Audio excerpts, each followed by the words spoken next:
इस जन्माष्टमी आप भी कोई यूनिक और इजी रेसिपी ढूंढ रहे हैं तो बनाइए छेना कोकोनट लड्डू। तो चलिए देखते हैं ये कैसे बनते हैं।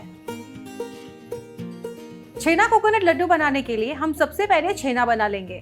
तो इसके लिए मैंने यहाँ पे लिया है 1 लीटर गाय का दूध। अब हम गैस ऑन कर लेते हैं और दूध को उबलने देते हैं। दूध में एक उबाल आ चुका है। अब हम गैस की फ्लेम को स्लो करेंगे और इसके अंदर ऐड करेंगे 2 टीस्पून विनेगर।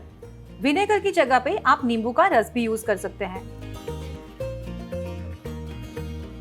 आप देख सकते हैं दूध अच्छे से फट चुका है और छेना भी रेडी हो चुका है। अब हम गैस की फ्लेम को बंद करेंगे और इसे छान लेंगे।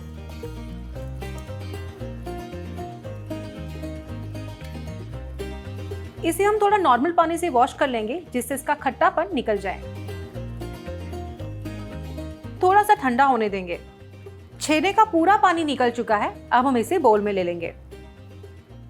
अब इसे हम हाथ से थोड़ा मसल लेंगे।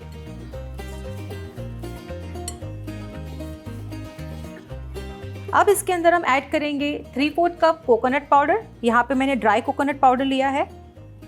अब इसके अंदर ऐड करेंगे आधा कप चीनी। यहाँ पे मैंने 3 अखरोट को बारीक काट लिया है, वो ऐड करेंगे। अखरोट की जगह पे आप कोई भी ड्राई फ्रूट्स ऐड कर सकते हैं। अब इसमें ऐड करेंगे 1 टीस्पून इलायची पाउडर। अब इसे अच्छे से मिक्स कर लेंगे।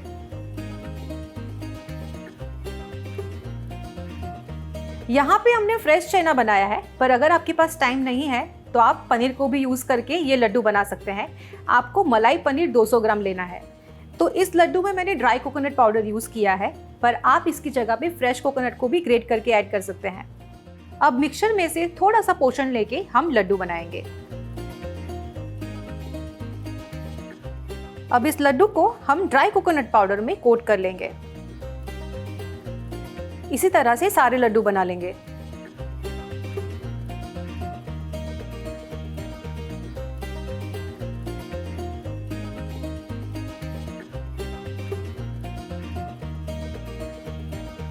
छेना कोकोनट लड्डू बनकर तैयार है। अब हम इसे डेकोरेट करेंगे केसर वाले पानी से।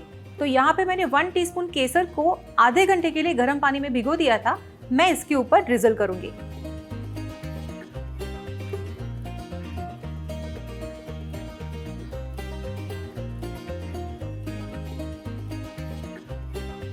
एकदम सुंदर और मुंह में घुल जाने वाले छेना कोकोनट लड्डू बनकर तैयार है।